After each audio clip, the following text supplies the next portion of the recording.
કચ્છમાં ફરી એકવાર સ્ટેટ મોનિટરિંગ સેલે મોટી કાર્યવાહી હાથ ધરી છે। સોયાબીનના જથ્થાની આડમાં વિદેશી દારૂ છુપાવી કચ્છમાં પ્રવેશ કરવાનો પ્રયાસ કરવામાં આવી રહ્યો હતો, પરંતુ ચોક્કસ બાતમીના આધારે બચાવ વિસ્તારમાં કરવામાં આવેલી રેડમાં 1 કરોડથી વધુનો મુદ્દામાલ ઝડપી પાડવામાં આવ્યો છે। સતત બીજી મોટી કાર્યવાહીથી કચ્છ ફરી ચર્ચાના કેન્દ્રમાં આવ્યું છે। આવો વિગતે વાત કરીએ સમગ્ર મામલા વિશે આ અહેવાલમાં।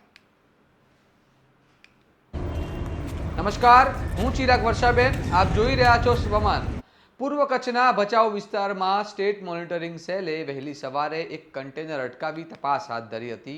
એસએમસીના પોલીસ પીઆઈ MS ત્રિવેદીના માર્ગદર્શન હેઠળ કરવામાં આવેલી કાર્યવાહીમાં સોયાબીનના બોરીઓથી નીચે છુપાવવામાં આવેલી 500થી વધુ વિદેશી દારૂની પેટીઓ મળી આવી હતી।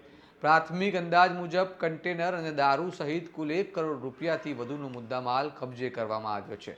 સ્થળ પર જ કાયદેસરની કાર્યવાહી હાથ ધરાઈ છે અને જથ્થો સીલ કરી વધુ તપાસ શરૂ કરવામાં આવી છે। મહત્વનું એ છે કે 4 દિવસ અગાઉ પશ્ચિમ કચ્છમાં પણ આશરે 5 કરોડ રૂપિયાનો દારૂ એસએમસી દ્વારા જ ઝડપી પાડવામાં આવ્યો હતો। એટલે સતત પૂર્વ અને પશ્ચિમ કચ્છમાં થઈ રહેલી આવી કાર્યવાહીઓ એ સવાલ ઊભો કર્યો છે કે આખરે આ નેટવર્ક કેટલું મોટું છે। શું કચ્છ દારૂ સપ્લાય માટે મુખ્ય માર્ગ બની રહ્યું છે? અને જો વારંવાર સ્ટેટ મોનિટરિંગ સેલ આવી જ કાર્યવાહી કરે તો સ્થાનિક સ્તરે દેખરેખ કેટલી અસરકારક છે? ગુજરાતમાં દારૂબંધી હોવા છતાં આટલી મોટી માત્રામાં દારૂ રાજ્યમાં પ્રવેશ કરે છે તે કાયદો અને વ્યવસ્થા માટે ગંભીર ચિંતાનો વિષય છે। હવે જોવાનું રહ્યું કે તપાસમાં માત્ર ડ્રાઈવર કે પરિવહન કરતા સુધી કાર્યવાહી સીમિત રહેશે કે પછી આ જથ્થાના મૂળ સૂત્રધાર સુધી પહોંચવામાં આવશે। શું આ નેટવર્કનો ભાંડાફોડ થશે અને શું આવી ઘટનાઓ પર સ્થાયી રોક લાગશે?